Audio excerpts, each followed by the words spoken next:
Hey everyone, I'm Blanche. That's pronounced the French way, as in carte blanche. And I'm here with Feast in the Middle East, where I show you Arab and Middle Eastern cuisine from my very own kitchen. Today we're going to make one of my favorite savory breakfast pastries. It's called Manakeesh. But first let me tell you about the spice used for this pastry. It's called Za'atar. Now Za'atar looks like this. It is basically a combination of sumac, thyme, oregano spice, and sesame seeds. You can make it on your own, but they also sell them in Middle Eastern food stores. And what they do for breakfast is, for example, I'm thinking about my great aunt Bahia.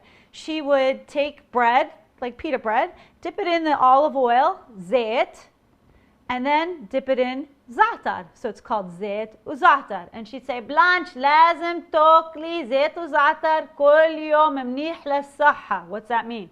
Basically, she said, eat this every day and you'll have good health. Well, she was right because she lived to be over 90. So before I gobble this down, I'm going to talk about Manakeesh itself.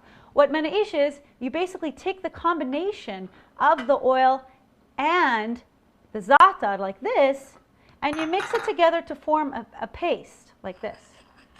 So we're going to form a paste. You want it to be fairly thin, and traditionally you would put this over dough, but because I don't really have enough time to show you how to make the dough, I could do that in another segment. My mom taught me an awesome shortcut. The shortcut is basically to use biscuit dough, refrigerated biscuit dough.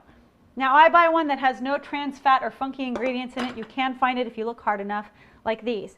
Now you want to press it so it's really thin because you want these to be very crispy, just because I want to make it more like of a pancake batter consistency almost. So what you do is you stir, and you want to bake these at about 375 degrees for about 15 minutes or until crunchy.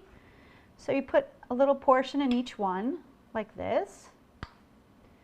This also Manakeesh brings back great memories of breakfast in Bethlehem. My grandmother would make this for me all the time.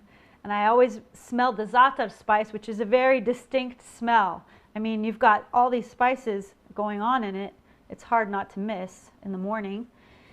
So you'd spread this, and I like to get a little fancy, so I add some feta cheese to it. You don't have to. Maybe you're allergic to cheese. That's fine. You could do it with or without.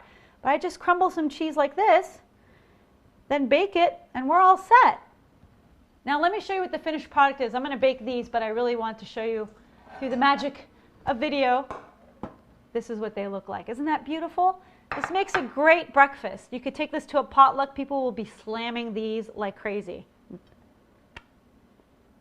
It's crunchy. I've got the zesty feta cheese and the Za'atar. Make it. You won't regret it. This is fabulous. Thank you again for joining me on Feast in the Middle East. Next time, I'll show you some other goodies made in my own kitchen. This is so good.